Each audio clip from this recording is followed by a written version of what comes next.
کریم صلی اللہ علیہ وسلم کا لعاب دہن زخمیوں اور بیماروں کے لیے شفا اور زہروں کے لیے تریاک اعظم تھا۔ چنانچہ حضرت ابو بکر صدیق رضی اللہ تعالیٰ عنہ کے پاؤں میں غار ثور کے اندر سانپ نے کاٹا، اس کا زہر آپ کے لعاب دہن سے اتر گیا اور زخم اچھا ہو گیا۔ حضرت علی المرتضیٰ کرم اللہ تعالی وجہہ الکریم کے آشوب چشم کے لیے یہ لعاب دہن شفا بن گیا۔ حضرت رفاعہ بن رافع کی آنکھ میں جنگ بدر کے دن تیر لگا اور پھوٹ گئی، مگر نبی کریم کے لعاب دہن سے ایسی شفا حاصل ہوئی کہ وہ درد بھی جاتا رہا اور آنکھ کی روشنی بھی برقرار رہی۔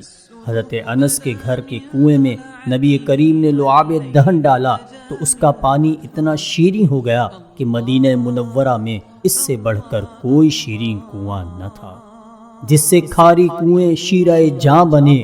اس زلال حلاوت پہ لاکھوں سلام۔